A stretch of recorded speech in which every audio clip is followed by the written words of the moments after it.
कहानी की शुरुआत होती है वेलेंसिया शहर से, जहां इतनी जोरदार बारिश हो रही थी कि पूरे शहर की सड़कों पर ट्रैफिक जाम हो गया था। सभी गाड़ियां एक जगह खड़ी थी और आम लोग वहीं अटक चुके थे। वहीं रेडियो पर आने वाले जबरदस्त तूफान की खबर दी जा रही थी। सरकार ने लोगों को अपनी सुरक्षा के लिए एक ही जगह पर रहने की सलाह दी। इन्हीं गाड़ियों में से एक गाड़ी थी सैंड्रा नाम की एक औरत की, जो असल में वेलेंसिया बैंक की मैनेजर थी। उसने एंटोनियो नाम के एक आदमी को फोन करके पूछा कि बैंक से निकाले जा रहे आदमियों की लिस्ट में उसका नाम है कि नहीं। इस पर एंटोनियो ने उसे बताया कि उसे अभी तक कोई जानकारी नहीं मिली है। तब सैंड्रा ने कहा कि अगर लिस्ट में उसका नाम आए भी तो एंटोनियो को ये बात एक राज ही रखनी होगी। आखिरकार सैंड्रा अपनी गाड़ी से निकलकर बैंक में पहुंची और स्टाफ से पूछा कि क्या उन्होंने बैंक के अलार्म एक्टिवेट कर दिए हैं। तब माहिनो नाम के आदमी ने उसे बताया कि खराब मौसम और सड़कों पर जाम की वजह से अभी स्टाफ बैंक में पहुंचा नहीं है। उम्मीद है दोपहर तक मौसम ठीक हो जाएगा, फिर कर देंगे सारा काम। तभी एक एम्प्लॉय ने देखा कि सैंड्रा थोड़ी परेशान लग रही थी, तो माहिनो ने खुलासा किया कि बैंक से निकाले जाने वाले लोगों की लिस्ट में सैंड्रा का नाम आया हुआ है। उधर जब सैंड्रा अपने ऑफिस में गई तो उसने फिर से एंटोनियो को फोन करके पूछा।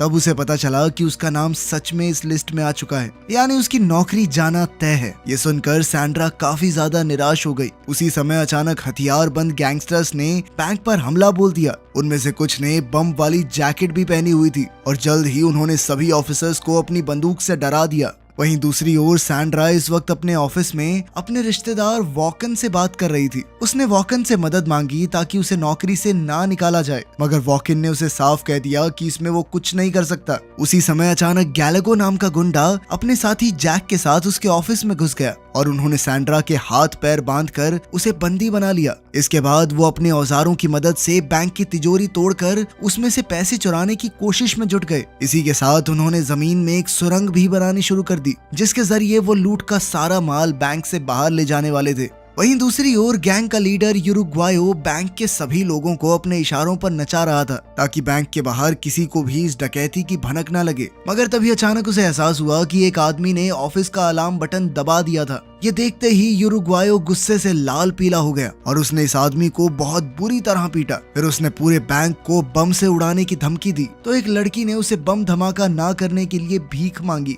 लड़की ने कहा कि घर पर मेरा बेटा अकेला है, मेरा इंतजार कर रहा है, प्लीज रहम करो। तब यूरुग्वायो ने उस लड़की से कहा कि अपने बेटे को फोन कर ले, 5 मिनट दे रहा हूँ तुझे। फिर उसने सभी कैदियों को 1.5 मिनट का समय दिया ताकि वो अपने परिवार वालों से बात कर सके। खैर सच तो ये था कि यूरुग्वायो सिर्फ उन्हें डरा रहा था, जबकि असलियत में उसका किसी की जान लेने का कोई इरादा नहीं था। वहीं दूसरी ओर जल्द ही पुलिस को अलार्म सिग्नल मिला और वो समझ गए कि बैंक में चोर घुस आए हैं। फिर डिटेक्टिव डोमिंगो ने बैंक के नंबर पर फोन किया तो एक गुंडे ने फोन उठाया और कहा कि अगर उनका मकसद पूरा होने से पहले पुलिस ने बीच में आने की कोशिश की तो वो सभी कैदियों को जान से मार डालेंगे। अब गुंडों ने कैदियों की जान के बदले पुलिस से एक कार और एक प्लेन की मांग की, मगर डिटेक्टिव डोमिंगो ने कहा कि ये फैसला वो अकेले नहीं कर सकता, क्योंकि इसके लिए उसे बड़े ऑफिसर्स से इजाजत लेनी होगी। खैर बाद में गैलेगो ने अपने बॉस को बताया कि यहाँ से भागने के लिए जो सुरंग उन्होंने बनाई थी वो जोरदार बारिश की वजह से भर चुकी है। अब उन्होंने आधा घंटा इंतजार करने का फैसला किया ताकि तब तक पानी का स्तर कम हो जाए। इस दौरान सैंड्रा ने गैलेगो को बताया कि उसे नौकरी से निकाला जा रहा है। तब उसने गैलेगो को एक खास तिजोरी लूटने की सलाह दी, क्योंकि उसमें ऐसा खुफिया राज छुपा है जिसके बाहर आते ही उनकी जिंदगी बदल जाएगी। मगर सैंड्रा ने शर्त रखी कि अगर वो पैसों का एक हिस्सा उसे देगा तभी वो उस खास तिजोरी के बारे में बताएगी। वहीं दूसरी ओर हम जोन्स नाम के एक नेता को देखते हैं जो इस वक्त एक हॉस्पिटल में कोमा में था। उसकी पत्नी मारियाना उसके साथ थी और तभी उसने टीवी पर बैंक में चोरी की खबर देखी। ये देखते ही वो बुरी तरह घबरा गई और उसने तुरंत डिटेक्टिव हुलियो को फोन करके पूछा कि क्या ये खबर सच्ची है। हुलियो ने कहा कि मुझे तो अब तक ऐसी कोई खबर नहीं मिली। खैर मारियाना ने बताया कि इस बैंक में उसके पति जोन्स की एक खास तिजोरी मौजूद है, अगर किसी ने भी वो तिजोरी खोल ली तो जोन्स बहुत बड़ी मुसीबत में पड़ जाएगा। तब हुलियो ने उसे शांत करते हुए कहा कि वो खुद इस मामले की जांच करेगा। फिर उसने ऑफिसर फेरान को फोन करके वो सब बताया जो मारियाना ने उससे कहा था। हुलियो ने कहा कि वो ये नहीं जानता कि उस तिजोरी में क्या है, पर जो भी है बहुत खुफिया चीज है। इसके बाद हम देखते हैं कि सैंड्रा गैलगो को स्क्रीन पर एक वीडियो दिखा रही थी जिसमें जोन्स सिक्योरिटी डिपॉजिट वोल्ट की ओर जा रहा था और उसके हाथ में एक हार्ड डिस्क थी जिसे वो तिजोरी में रखने वाला था। सैंड्रा ने बताया कि आज से कुछ साल पहले एक डिटेक्टिव ने उसके घोटाले का पर्दाफाश कर दिया था जिस वजह से वो काफी मुश्किल में फंस गया था। उस समय पूरे देश भर में उसके नाम की थू थू हो रही थी। तब जोन्स ने अपनी काली करतूतों के सारे सबूत और सरकार के उन लोगों की जानकारी जिन्होंने इस घोटाले में उसका साथ दिया था, सबका कच्चा चिट्ठा इस हार्ड डिस्क में भर के बैंक की तिजोरी में रख दिया था। अब गैलगो ने इस तिजोरी का नंबर बताने के बदले सैंड्रा को बैंक से चुराए बेशकीमती हीरे दिए। हीरे लेने के बाद सैंड्रा ने बताया कि उस तिजोरी का नंबर 314 है। उधर यूरुग्वायो ने डिटेक्टिव डोमिंगो को फोन करके बैंक में खाना भिजवाने को कहा। यूरुग्वायो ने यह भी कहा कि खाने में कुछ मिलाने की गलती मत कर देना, क्योंकि पहले इन कैदियों को खिलाऊंगा फिर खुद खाऊंगा, समझा। कुछ समय बाद गैलगो ने देखा कि सुरंग में पानी का स्तर बढ़ने लगा था, इसीलिए उसने तुरंत अपने साथियों से कहा कि उन्हें जल्द से जल्द अपना मिशन पूरा करके यहाँ से निकलना होगा। इधर पुलिस ने बैंक को चारों ओर से घेर लिया था। तब गुंडों ने बैंक में काम करने वाले कुछ लोगों को बॉम्ब्स वाली जैकेट पहनाकर खड़ा कर दिया। उन्होंने धमकी दी कि अगर वो जरा से भी हिले तो बॉम्ब धमाका हो जाएगा। फिर गैलगो उसी जगह पहुंचा जहां सेफ्टी डिपॉजिट बॉक्सेस रखे हुए थे। उसने अपने साथी को बताया कि जोन्स के बॉक्स का नंबर 314 है। ये सुनकर उसके साथी को लगा कि गैलगो उन्हें धोखा दे रहा है, क्योंकि वो यहाँ सिर्फ एक यही बॉक्स चुराने के इरादे से आया था। अब वो बाकी सबको भी यही बताने जा रहा था कि गैलगो यहाँ किसी और मकसद से आया है। कि तभी गैलगो ने उसे समझाया कि इस बॉक्स के बारे में मुझे सैंड्रा ने बताया है। पर फिर भी बाकी की गैंग ने कहा कि इससे पहले कि सुरंग में पानी भर जाए उसे तुरंत सुरंग में जाना होगा। अब सभी गुंडे लूट से भरे बैग्स लेकर तुरंत सुरंग में उतर गए और आखिरी गुंडे ने एक मजबूत रस्सी के जरिए सुरंग के छेद पर टेबल खिसका कर उसे बंद कर दिया। फिर उनमें से एक आदमी अकेला सुरंग के अंत तक गया ताकि वो ये पता लगा सके कि सब लोग तैर कर यहाँ से निकल सकते हैं या नहीं। मगर कुछ ही पलों में उसकी सांस बंद होने लगी और उसने वापस लौटकर अपने साथियों से कहा कि पानी का बहाव बहुत ज्यादा तेज है। आखिरकार उन सब ने एक बार फिर बैंक में वापस लौटने का फैसला किया। उन्होंने पूरी जान लगाकर छेद से टेबल हटाया और वापस बैंक में घुस गए। इसी दौरान पुलिस भी बैंक में घुसने को तैयार थी। डोमिंगो ने उरुग्वायो को फोन करके कहा कि उनके लिए खाना बाहर पहुंच चुका है और अब उसे बैंक का दरवाजा खोलना होगा। अब एक गुंडा बैंक का दरवाजा खोलने गया और उसी समय बाहर पुलिस बैंक में घुसने के लिए दीवार के पास तैयार खड़ी थी। मगर जैसे ही दरवाजा खुला तो अचानक पुलिस को मिशन बंद करने का ऑर्डर मिला, जिस वजह से पुलिस वालों को ऐन वक्त पर पीछे हटना पड़ा। असल में जोन्स के साथ मिले हुए सरकार के ऑफिसर्स इकट्ठा होकर ये सोच रहे थे कि वो इस मुसीबत से कैसे निकलें। तब ये खुलासा होता है कि उनमें से एक ऑफिसर ने ही उरुग्वायो को तिजोरी से जोन्स की वो हार्ड डिस्क चुराने का मिशन दिया था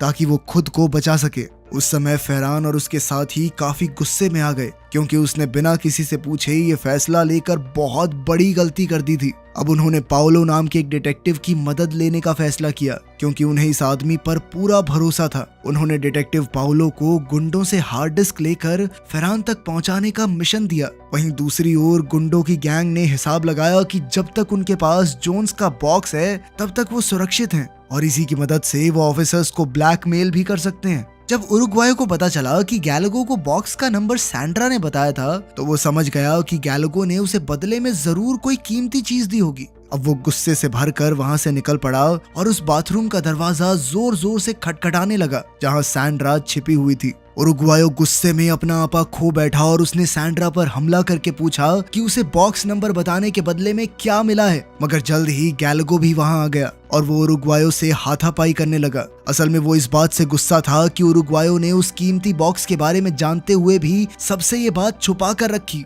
अब उरुग्वायो बाथरूम में घुसा तो उसे हीरे का बैग मिला, मगर वो खाली था। ये देखकर वो गुस्से से भर गया, क्योंकि वो ये समझ चुका था कि गैलगो ने सैंड्रा को पैसे नहीं बल्कि हीरे दिए थे। उसने बाकी की गैंग से कहा कि सैंड्रा उन हीरों को निगल चुकी है ताकि कोई उससे हीरे छीन न सके। दूसरी ओर हम देखते हैं कि लोको नाम का गुंडा हार्ड डिस्क में छुपी हुई फाइल्स निकालने की कोशिश कर रहा था, लेकिन उसके सामने एक चेस की गेम आई जिसमें एक पजल भी थी। जैसे ही उसने एक गलत कदम उठाया तो अचानक हार्ड डिस्क का सारा डेटा अपने आप डिलीट हो गया। उसने डेटा वापस लाने की बहुत कोशिश की पर कोई फायदा नहीं हुआ। कुछ ही देर बाद डिटेक्टिव पाओलो इस केस के काम पर लग गया। और उसने बैंक में फोन किया तो उरुग्वायो ने फोन उठाया। पुलिस ने बैंक को चारों तरफ से घेर लिया था और उरुग्वायो इस बात से काफी गुस्से में था क्योंकि अब उसकी गैंग का यहाँ से निकलना मुश्किल हो गया था। खैर पाओलो ने कहा कि अब से इस केस को वो हैंडल करेगा। उसने कहा कि वो उरुग्वायो से खुद मिलना चाहता है क्योंकि वही गैंग का लीडर था, लेकिन उरुग्वायो ने इससे इनकार कर दिया क्योंकि उसे डर था कि पुलिस उसे मार डालेगी। लेकिन जब पाओलो ने वादा किया कि उस पर कोई गोली नहीं चलाएगा, तब जाकर उरुग्वायो उससे बैंक के दरवाजे पर मिलने को राजी हो गया। जब उरुग्वायो उससे मिलने के लिए बाहर आया तो पाओलो ने कहा कि वो उसकी यहाँ से बाहर निकलने में मदद करेगा, पर इसके लिए उरुग्वायो को पाओलो के सभी ऑर्डर्स मानने होंगे। आखिरकार जब उरुग्वायो बैंक में गया तो उसने अपनी गैंग को बताया कि पाओलो बैंक से भागने में उनकी मदद करने वाला है, पर उसके साथियों को शक हुआ कि ये पुलिस की चाल भी तो हो सकती है। तब उरुग्वायो ने कहा कि पाओलो के प्लान के मुताबिक वो साथ वाली बिल्डिंग की चौथी मंजिल पर जाएंगे और वहां से एक खिड़की के जरिए एक फ्लैट में चले जाएंगे। वहां पर उन्हें पुलिस की यूनिफॉर्म्स मिलेंगी जिन्हें पहनकर वो तुरंत फरार हो जाएंगे। इसके बाद लोगों ने उरुग्वायो को बताया कि उसकी गलती की वजह से हार्ड डिस्क का सारा डेटा साफ हो चुका है। ये सुनते ही उरुग्वायो गुस्से से भर गया और उसने लोगों को बुरी तरह पीटा। तभी ऐन वक्त पर गैलागो ने वहां आकर उरुग्वायो को शांत करने की कोशिश की, पर जैसे ही उसे सच्चाई पता चली तो उसने भी लोगों को बहुत पीटा। उन्हें एहसास हुआ कि यहाँ से निकलने का आखिरी जरिया भी उनके हाथ से निकल चुका था। खैर अब वो पाओलो के इशारे पर चुपचाप बैंक के साथ वाली बिल्डिंग में जा पहुंचे, जहां पाओलो का एक आदमी पहले से उनका इंतजार कर रहा था। जल्द ही उन्होंने पुलिस यूनिफॉर्म्स पहन ली, पर अचानक गैलागो ने पाओलो के आदमी के सर पर वार करके उसे बेहोश कर दिया। अब वो पाओलो को बताए बिना ही वहां से भाग निकले ताकि किसी को ये भनक ना लगे कि उनकी हार्ड डिस्क खाली है। फिर वो सैंड्रा और टोई को लेकर नीचे बिल्डिंग के दरवाजे तक पहुंचे, जहां उनका सामना पुलिस गार्ड से हुआ। जाने से पहले गार्ड्स ने उन्हें अपनी आईडी दिखाने को कहा। जब गार्ड्स ने उनसे सैंड्रा के बारे में पूछा तो गैलागो ने कहा कि सैंड्रा उन्हें 5वीं मंजिल पर मिली है, पर पुलिस वालों को उन पर शक हो गया और उन्हें बाहर जाने से रोक दिया। उसी समय उरुग्वायो और उसकी गैंग ने पुलिस पर बंदूकें तान दी तो पुलिस ने भी अपने हथियार निकाल लिए। उसी पल दोनों ग्रुप्स के बीच भारी गोलीबारी शुरू हो गई और इस जद्दोजहद में सैंड्रा की बाजू पर गोली लग गई। तब गैलागो और उरुग्वायो उसे उठाकर बिल्डिंग के एक सुरक्षित कोने में ले गए। उन दोनों को सैंड्रा के लिए काफी बुरा लग रहा था। अब उन्होंने सैंड्रा को यहीं छोड़कर जाने का फैसला किया ताकि आगे चलकर सैंड्रा की जान को खतरा ना हो। उरुग्वायो ने सैंड्रा से कहा कि पुलिस को ज्यादा से ज्यादा समय तक रोक कर रखना और फिर उसे अलविदा कहकर वो दोनों निकल पड़े। फिर उरुग्वायो ने पाओलो को फोन किया तो पाओलो ने कहा कि उसे अपनी करतूतों का फल खुद ही भुगतना होगा। पाओलो ने उसे खुद को पुलिस के हवाले कर देने को कहा, मगर उरुग्वायो ने साफ इनकार कर दिया और कहा कि अगर आधे घंटे में उसे और उसके साथियों को बाहर जाने के लिए गाड़ी नहीं मिली तो वो हर 15 मिनट बाद एक कैदी को जान से मारना शुरू कर देंगे। अब फोन कटने के बाद पाओलो ने हुलियो से बात की और उन्हें इस मामले से निपटने के लिए समझदारी से काम लेने को कहा। वो जानते थे कि ये गैंग बहुत खतरनाक है जो आज तक अपने प्लान में कभी फेल नहीं हुई। उन्होंने कहा कि उन्हें कैदियों की जान बचाकर इस गैंग को बैंक से बाहर भेजना होगा। उधर उरुग्वायो गैलागो के साथ सेफ्टी डिपॉजिट वॉल्ट रूम में बैठा था तो उन्होंने जो कुछ भी हुआ उसके लिए एक दूसरे से माफी मांगी। उन्होंने एक दूसरे को अपनी तरफ की कहानी बताई और जल्द ही वो दोनों एक साथ हंस रहे थे। वहीं दूसरी ओर लोको को एक कैदी से प्यार हो गया। वैसे ये लोको उल्टे ही काम कर रहा है सारे मिशन में। खैर इसके बाद वो उस लड़की को एक सुनसान जगह पर ले गया। उसने इस लड़की को अपने लूट के माल से काफी सारा पैसा दिया और कहा कि वो इसकी मदद से अपना कर्ज चुका सकती है। लोगों ने कहा कि उसने ये पैसे एक भ्रष्ट नेता की तिजोरी से चुराए हैं जो आम लोगों के पैसे चोरी करके अपने खजाने भर रहा है। आखिरकार उस लड़की ने पैसे लेकर अपने कपड़ों में छुपा लिए और कमरे से बाहर चली गई। इधर उरुग्वायो और उसकी गैंग को लग रहा था कि चीजें उनके प्लान के मुताबिक नहीं हो रही तो उरुग्वायो ने एक तरकीब निकाली। उरुग्वायो ने पाओलो को फोन करके कहा कि वो एक सरकारी ऑफिसर से बात करना चाहता है। जब पाओलो ने इसकी वजह पूछी तो उरुग्वायो ने कोई जवाब नहीं दिया, बल्कि उसने धमकी दी कि अगर उसकी मांगे पूरी नहीं हुई तो वो किसी कैदी की जान नहीं लेगा, बल्कि अब वो जोन्स की उस हार्ड डिस्क का सारा डेटा पूरी दुनिया के सामने परोस देगा। ये सुनते ही तो पाओलो के होश उड़ गए क्योंकि वो भी उन भ्रष्ट पुलिस वालों में से था जो जोन्स के काले कारनामों में उसके साथ थे। अब जूलियो ने फेरान को फोन करके कहा कि उसे उरुग्वायो की गैंग से मिलकर खुद मामला सुलझा लेना चाहिए।